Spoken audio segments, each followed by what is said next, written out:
Jangan pandang rumah secara fisik, enggak. Rumah yang kita bahas adalah rumah secara maknawi. Karena itu engkau bisa menjadikan rumahmu surga. Tapi di saat yang sama engkau juga bisa menjadikan rumahmu neraka.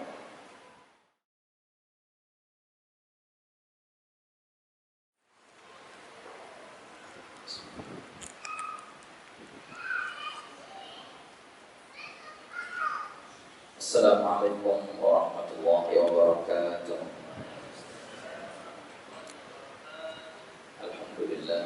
Alhamdulillah rabbil alamin. Al-Karim al-Mannan, bil-fadl wal-jud wal-ihsan.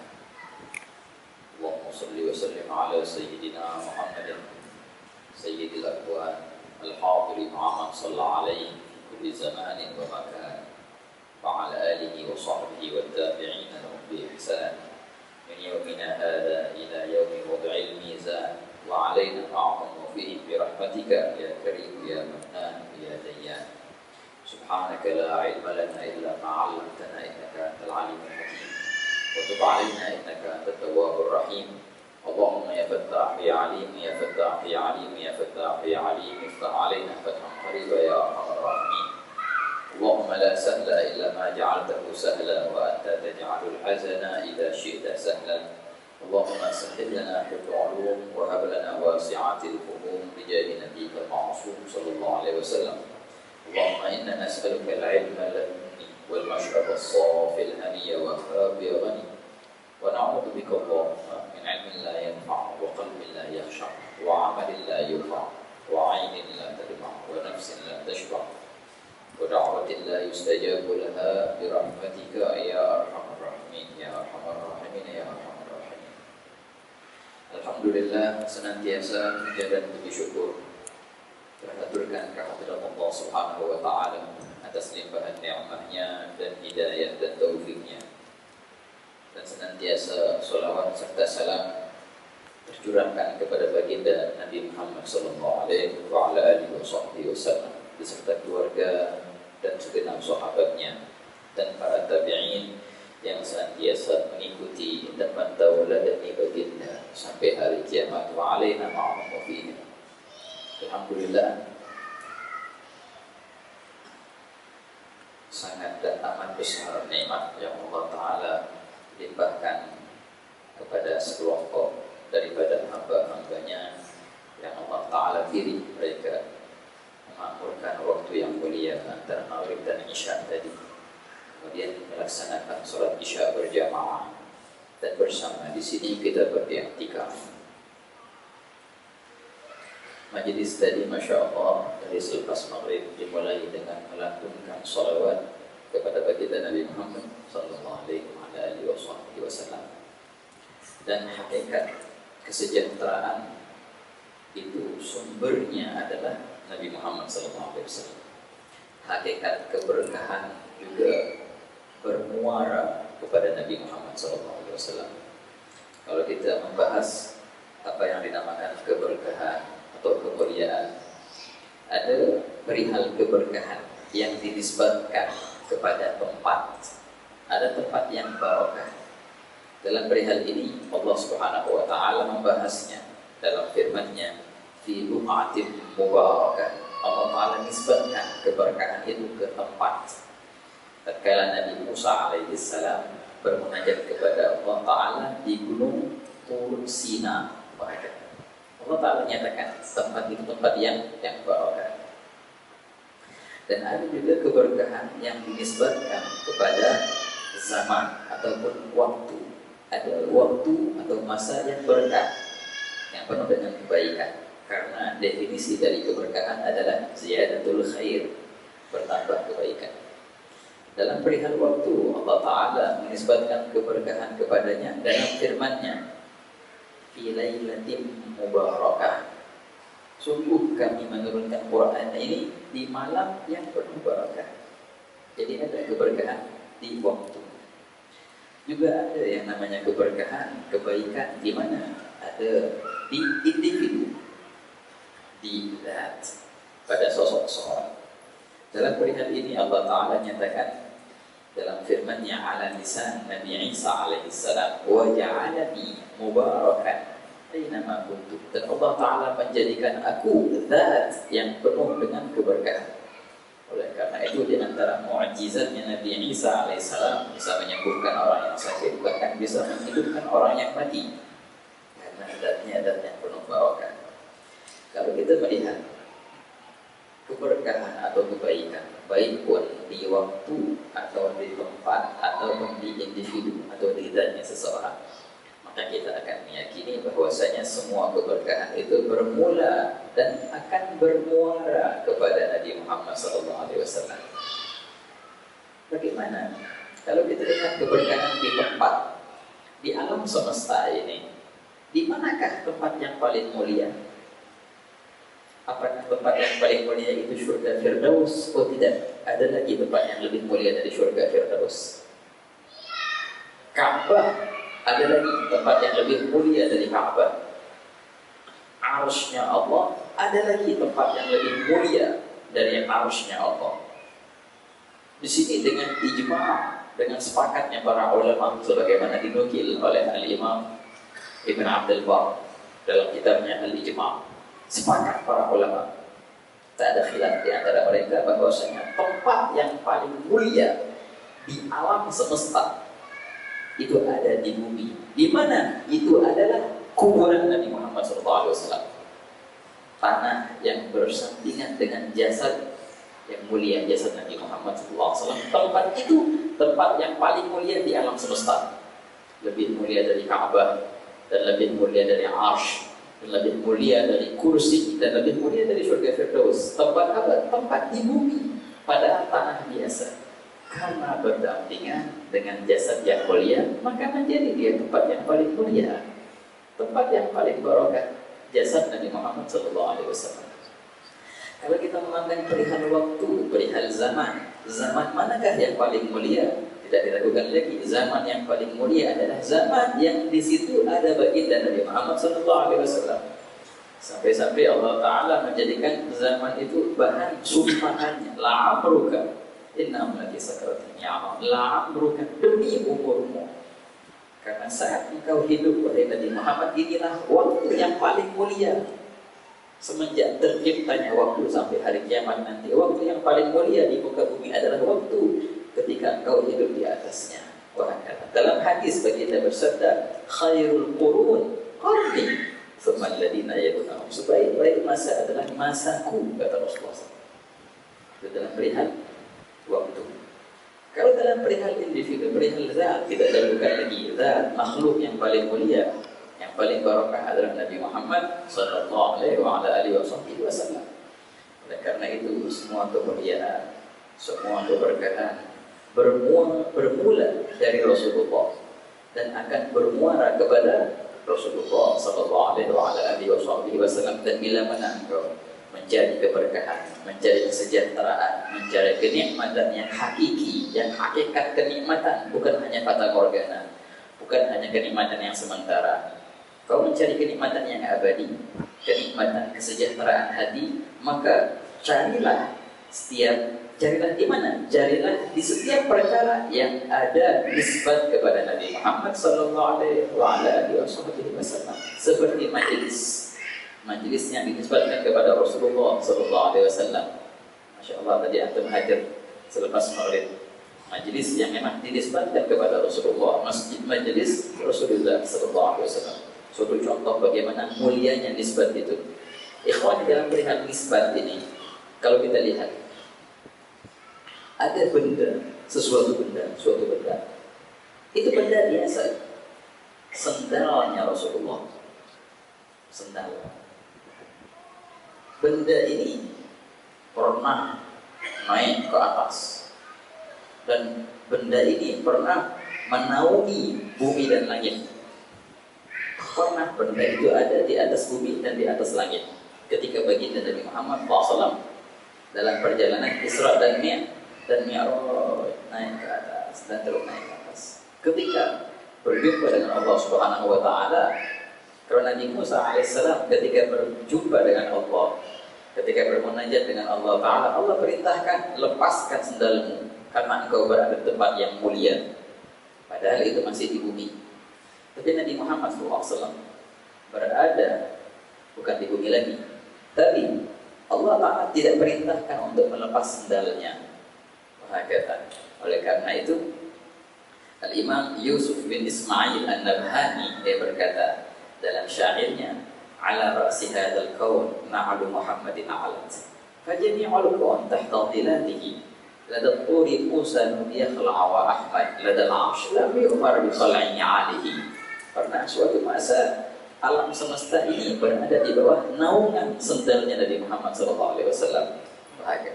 Nabi Musa tatkala di bumi diperintahkan untuk melepas sendalnya, namun Nabi Muhammad SAW di tempat yang lebih tinggi tak diperintahkan untuk melepas sendalnya.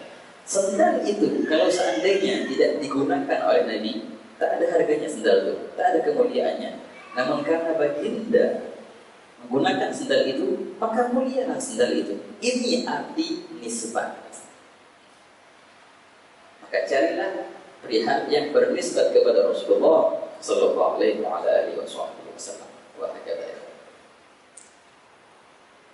Sahabat dahulu mereka berusaha untuk bisa mengambil, untuk bisa mempunyai tempat yang istimewa di hati Rasulullah Sallallahu Alaihi Wasallam. Begitu ya, ikhwan.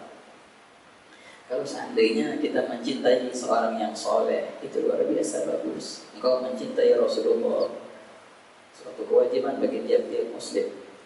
Tapi yang lebih luar biasa lagi, kalau Rasulullah yang mencintaimu, kalau orang-orang soleh itu yang mencintaimu, engkau ada di hati mereka, ini yang istimewa. Kalau mereka ada di hatimu, itu suatu yang biasa. Tapi yang istimewa bila mana engkau ada di hati mereka, itu yang istimewa. Setiap yang Allah Ta'ala berikan anugerah kepada mereka, engkau akan kebagian, akan ada bagian untukmu karena engkau ada di hati mereka. Lihat bagaimana para sahabat berusaha untuk mengambil tempat di hati Rasulullah dengan apa? Dengan melantunkan syair-syair pujian kepada baginda Nabi Muhammad Sallallahu Alaihi Wasallam. Begitu. Kan Sayyidina Al-Abbas bin Abdul Muttalib, paman baginda. Dalam hadis hasan diriwayatkan oleh Imam At-Tabrani fil Mu'jam Al-Awsat. Datang Sayyidina Al-Abbas berkata kepada Rasulullah, ya Rasulullah, i'dzan li an amtadih. Ya Rasulullah, izinkan aku untuk memujimu ya Rasulullah. Sayyidina Al-Abbas ini paman ya, pamannya Rasulullah, umpilnya Rasulullah. Lebih tua dari Rasulullah, tapi luar biasa ya Pak. Bagaimana beliau berakhlak kepada keponakannya yang dari Muhammad SAW, adalah keponakannya beliau. Tatkala beliau ditanya, wahai Abbas, siapa yang lebih tua? Apakah engkau atau Nabi Muhammad? Beliau menjawab dengan jawaban yang sangatlah indah, jawaban yang penuh dengan tahu. Beliau berkata, aku dilahirkan 2 tahun sebelum Nabi Muhammad. Ya betul, aku lahir duluan. Tapi kalau tuaan Nabi Muhammad dariku. Nah, ini jawabannya. Kalau masalah tua, Nabi Muhammad lebih tua dariku. Hanya saja aku ini dilahirkan sebelum Nabi Muhammad SAW. Nah, ini jawaban yang indah ya Pak. Kan Sayyidina Abbas ketika ditanya, oh ya Abbas, bagaimana? Beliau bertanya, ya Rasulullah, izinkan aku untuk memujimu ya Rasulullah. Silahkan wahai paman. Qul ya amma la yafudillahu fa'aka. Silahkan wahai paman, katakan. Maka mulailah Sayyidina Abbas membuat syair yang luar biasa. Dalam syair yang panjang itu beliau mulai dengan perkataan, min qabliha utibta fi dhilali wa fi mustawda'in haythu yukhsabu al-waraqu ثم هبط البلاد لا بشر أنت ولا مروة ولا علق بل نطفة تركب السفينة وقد ألجم نصرا وأهله الغرق وأنت لما ولدت أشرقت الأرض وضاعت بنورك الأفق فنحن في ذلك النور وذلك الضياء وسبل الرشاد نخترق. Pujian membahas tentang bagaimana peristiwa lahirnya Nabi Muhammad SAW yang sangatlah indah dari segi sastra luar biasa, dari segi makna juga luar biasa. Baginda Nabi SAW senang mendengar pujian itu, dan baginda berkata, la yafqudillahu faka, semoga Allah Ta'ala senantiasa menguatkan gigimu. Nah, dalam sejarah Sayyidina Abbas ini panjang umurnya, beliau wafat di zaman khilafahnya Sayyidina Umar, dan di akhir hayatnya tidak ada satu gigi pun yang lepas, nggak ada satu gigi pun yang rontok. Berkat apa? Berkat memuji Nabi Sallallahu Alaihi Wasallam. Nah, beginilah para sholihin mencari celah di hati baginda untuk ada di situ. Lihat juga Sayyidatina Aisyah dalam hadis yang diriwayatkan oleh Imam Muslim. Nah, suatu hari Siti Aisyah duduk di rumah beliau, di rumah Nabi Muhammad SAW, dalam keadaan apa? Menjahit. Dalam waktu itu Nabi Muhammad SAW berada di rumah. Apa yang baginda buat? Lagi nyapu, membersihkan lantai. Nah, inilah Rasulullah, ikhwani. Mari kita belajar bagaimana siramnya Rasulullah. Rasulullah itu kalau di rumah, beliau sendiri yang membersihkan lantai. Karena yaqumul manzil, arti yaqumu ya'khudul qumamah, mengambil kotoran-kotoran yang ada di rumah, membersihkan rumah sendiri Nabi SAW.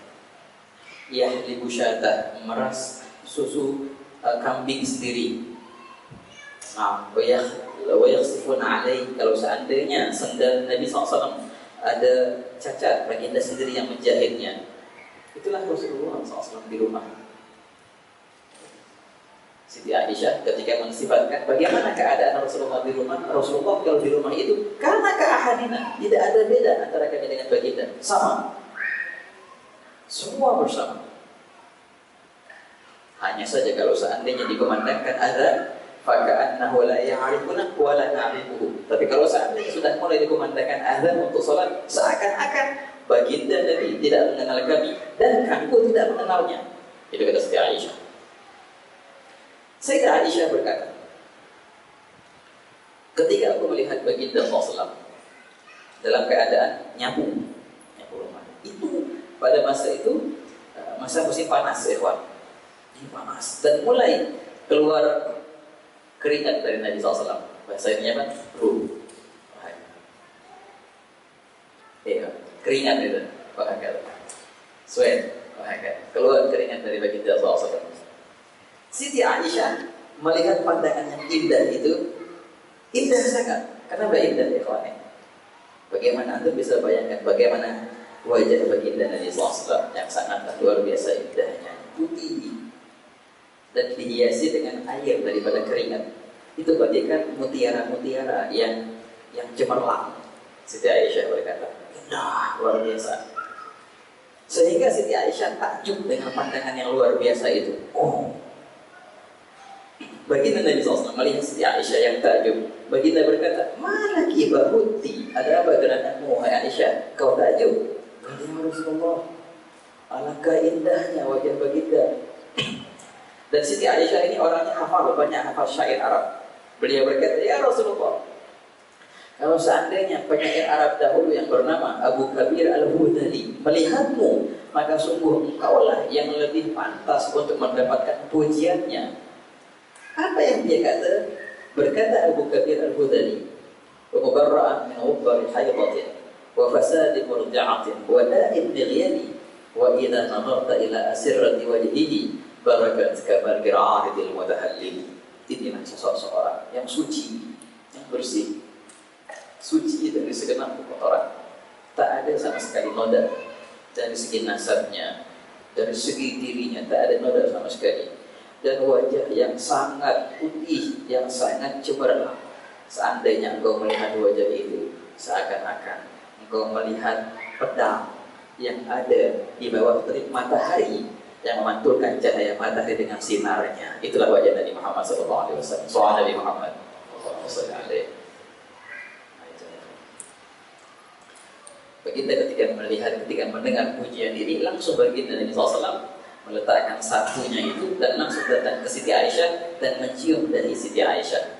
Dan baginda berkata, jazakillah khair, semoga Allah membalasmu dengan bagian yang balasnya yang baik, wahai Aisyah.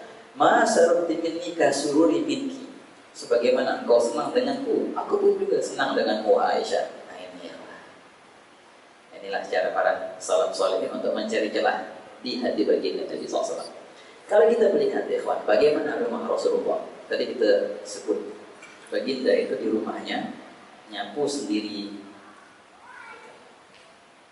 bersih-bersih ya beliau sendiri, menjahit sendalnya baginda sendiri menjahit, dan begitulah baginda Nabi SAW.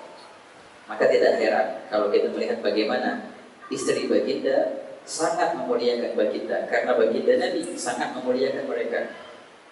Coba lihat bagaimana keadaan baginda di rumahnya ketika bersama Siti Khadijah.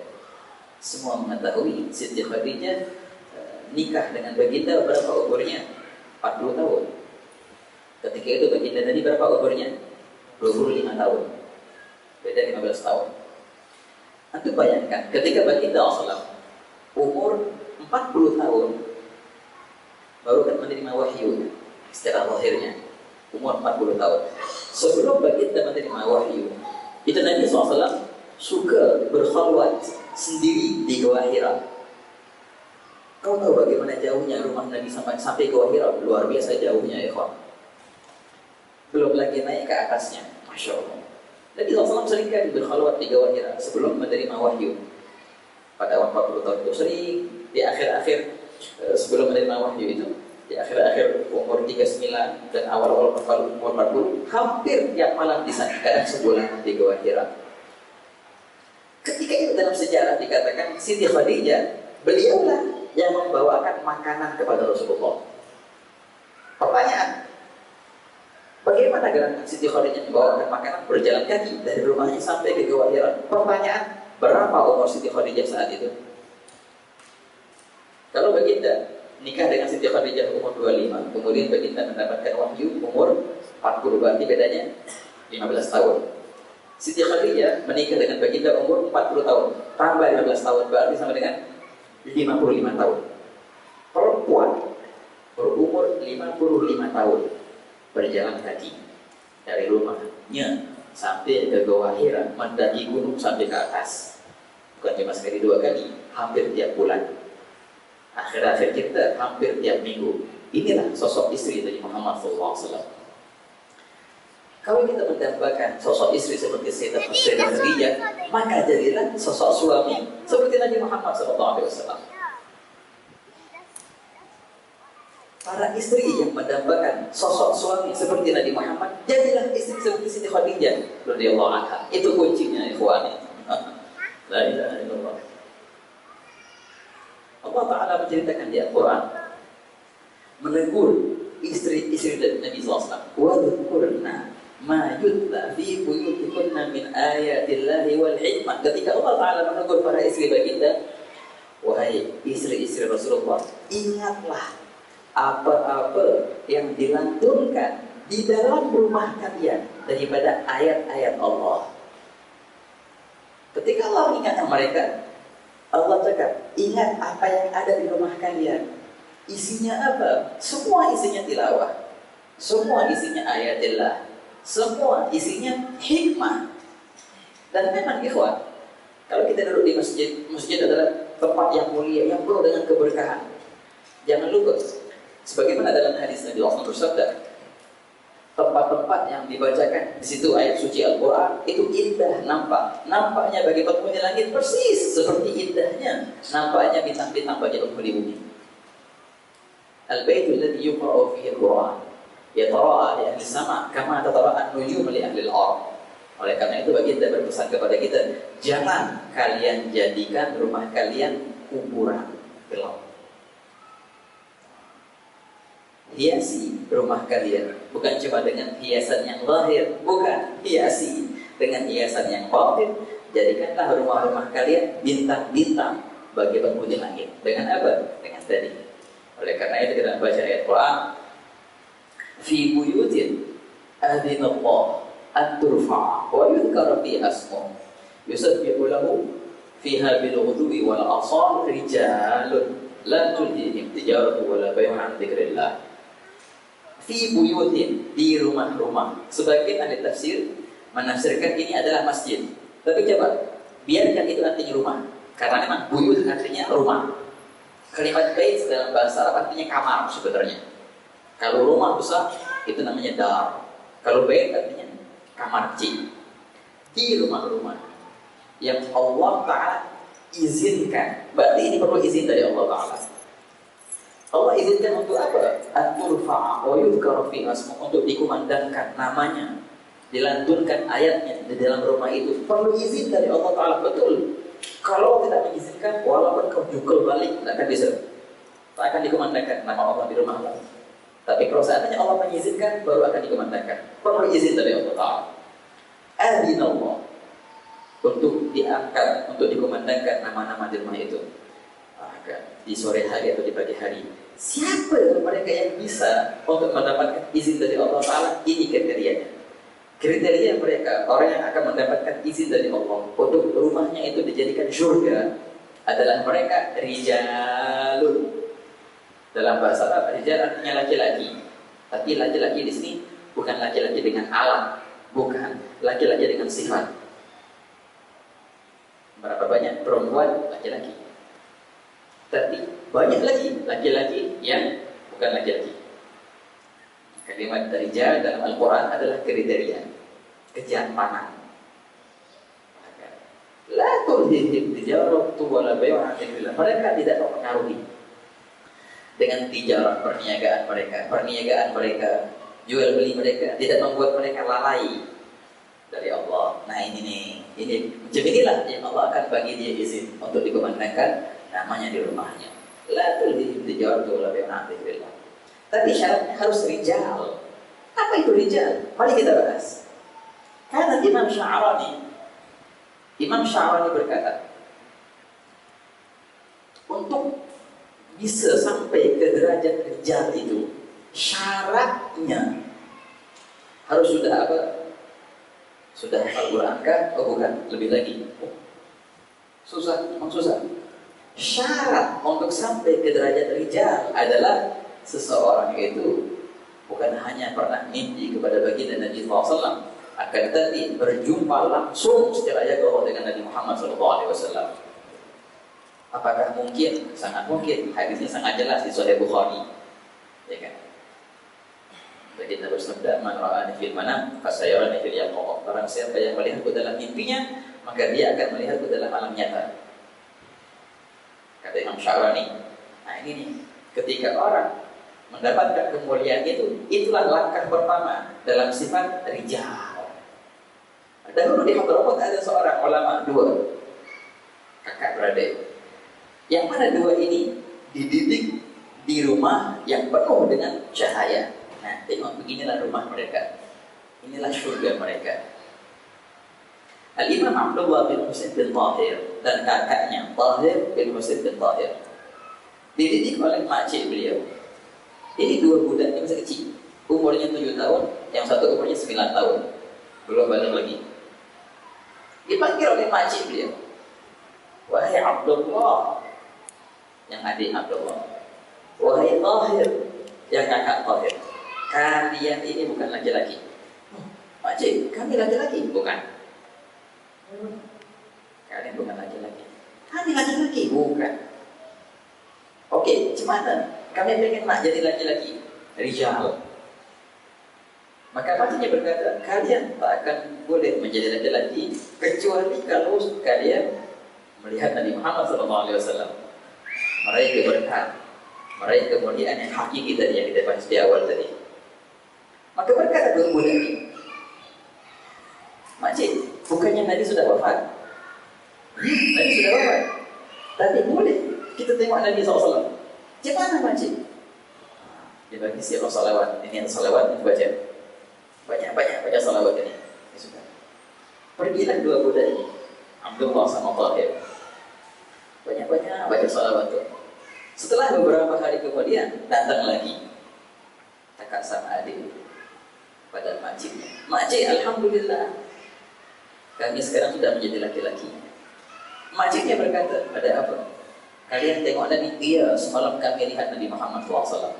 Anda bisa bayangkan ya, budak kecil umur 7 tahun, budak kecil umur 9 tahun, 10 tahun, Iya makcik, semalam kami berjumpa dengan Nabi Muhammad SAW. Makciknya cakap, kalian berjumpa di mana? Kami mimpi. Mimpi? Kalau mimpi perempuan juga bisa. Belum lagi laki-laki. Jadi enggak cukup mimpi, enggak cukup. Harus kalian tengok dalam alam nyata seperti ini. Memang dia boleh bisa. Gimana? Sama caranya. Banyak lagi banyak salawat itu. Yang masya Allah kan kalau budak kecil emang kan bersih ya, masih suci mereka itu, tak punya dosa budak kecil itu. Yang lebih cepat, lebih mudah. Amin. Kalau kita ada anak kecil, dari kecil kita ajarin mereka banyak sholat. Mereka lebih cepat, lebih mudah untuk meraih derajat yang tinggi itu. Mulailah dua budak ini banyak salawat. Selepas beberapa hari datang lagi dua itu, berkata kepada makciknya, "Makcik, alhamdulillah, kami sekarang sudah jadi laki-laki." Ada penggerakan. Iya, semalam kami berjumpa dengan Nabi Muhammad SAW. Di mana? Di mimpi. Oh enggak, kami berjumpa dengan Nabi di alam yang nyata seperti ini. Ya Allah, dalam istilah. Betul. Cuma sifatnya baginda sifatnya. Kami berjumpa dengan Nabi SAW. Maka berkatalah makciknya, nah sekarang kalian baru masuk langkah pertama dalam derajat rijal, laki-laki. Ini baru langkah pertama. Beginilah ikhwani rumah mereka dahulu. Kalau kita gimana? Sudah jadi laki-laki belum? Sudah jadi rijal belum? Ya, semoga insya Allah semua jadi rijal, insya Allah semuanya ikhwan. Allah Ta'ala mudahkan kita meraih derajat rijal itu. Inilah rumah mereka. Bagaimana seorang ibu mendidik anaknya, bagaimana seorang suami menjadi rumah yang nyaman bagi istrinya, nah bagaimana seorang istri menjadi rumah yang nyaman bagi suaminya. Ikhwani, bukankah Allah Ta'ala berfirman, "Wa min ayatihi an khalaqa lakum min anfusikum azwajan litaskunu ilaiha." Tengok, Allah Ta'ala jadikan ini adalah tanda kebesarannya. Di antara tanda kebesaran Allah Ta'ala jadikan dari diri kalian pasangan kalian. Maka suami berasal dari istri, juga sama, istri berasal dari suami. Bukan cuma sebaliknya, enggak. Satu benda yang dicerminkan oleh dua cermin, padahal satu hakikatnya itu. Apa tujuan? Litaskunu ilaiha, agar kalian menjadi sakan arti tempat tinggal. Kalian menjadi rumah bagi pasangan kalian. Coba kita renungin, mari kita bersama berenung ikhwan. Apa arti rumah? Apa fungsinya rumah? Kalau kita di jalan, hujan, kita kemana? Kembali ke rumah. Semewah-mewahnya tempat di luar, tapi lebih nyaman rumah kita dari tempat di luar itu. Betul gak? Betul. Kita jatuh di luar, terluka, balik kemana? Balik ke rumah, diobatin. Ya, di rumah. Tempat yang nyaman, tempat berteduh, tempat istirahat. Nah, ini adalah gambaran kriteria sebenarnya seorang pasangan. Suami adalah apa? Tempat berteduh bagi istrinya, tempat pulang istrinya ketika istrinya jatuh tersandung di luar sana, dia pulang ke rumah ke suaminya, tempat berobat. Juga sebaliknya, istri adalah rumah bagi suaminya, tempat berteduh, tempat kembali, tempat sharing. Nah begitu ya kawan. Jangan pandang rumah secara fisik, enggak. Rumah yang kita bahas adalah rumah secara maknawi. Karena itu, kau bisa menjadikan rumahmu surga, tapi di saat yang sama, kau juga bisa menjadikan rumahmu nerakamu. Surga atau neraka itu ada di tanganmu. Kau jadikan apa? Kematian hanyalah tirai, ikhwan, tak lebih dari tirai. Selepas tirai itu akan ada apa? Engkau yang menentukannya sekarang. Kau mau jadikan surga, taman surga, atau kau mau jadikan jurang neraka, semua itu bisa dari sekarang kau menentukannya. Wahakata fal mautu lil mu'min tuhfatu wa fihi kullu ladhi yabghi wa yaqtadu likal karim ta'ala minhu wa sama' ma'an na'im alladhi laysa fihi ankar. Wahakata. Kembali ke pembahasan yang pertama, semua kemuliaan berasal dan akan bermuara kepada Nabi Muhammad SAW. Maka carilah kemuliaan yang abadi, yang hakiki, dengan mencari nisbat kepada baginda. Kalau engkau nak cari surga di rumahmu, maka jadikanlah rumahmu tempat yang nyaman untuk Rasulullah SAW. Mau bersama dengan Rasulullah, mulailah kebersamaan dari dunia ini, ikhwan. Kalau seandainya, masing-masing coba merenungkan, ikhwan. Kalau seandainya kita sekarang berada di masjid, di masjid ini, dan ada bersama kita baginda Nabi Muhammad SAW, dan baginda berkata kepadamu, wahai fulan, sekarang aku nak ke rumahmu. Siap engkau menyambut Rasulullah? Siap engkau menjadikan rumahmu tempat tinggal Rasulullah? Atau jangan, sebentar ya Rasulullah, aku nak tutup dulu, ada beberapa pandangan yang tak elok di rumahku ya Rasulullah. Pertanyaan, akan nyamankah Rasulullah bila mana baginda tinggal di rumah kita? Akan nyamankah Rasulullah bila mana baginda tidur di kamar kita? Akan nyamankah Rasulullah berada di ruang makan kita, di ruang tengah rumah kita? Itu pertanyaan, ikhwan. Ini kunci kebersamaan dengan baginda di dunia, di alam barzakh, di akhirat, di surga nanti. Jadikanlah rumahmu tempat yang nyaman untuk Rasulullah. Jadikanlah hatimu singgasananya Rasulullah. Jadikanlah hatimu istananya Rasulullah. Niscaya kau akan mendapatkan bagian yang istimewa pula di hati baginda. Semoga Allah Ta'ala berikan kita kemuliaan yang mulia itu, dan Allah Ta'ala jadikan kita keberkatan kepada baginda Nabi SAW.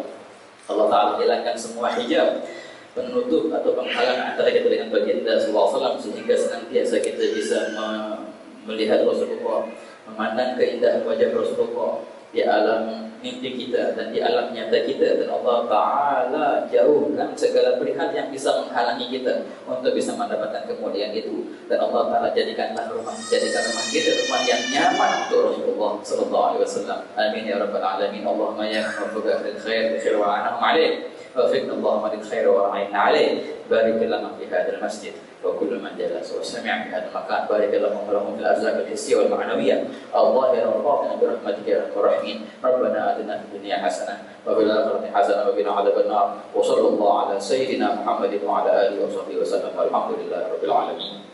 Wassalamualaikum warahmatullahi wabarakatuh.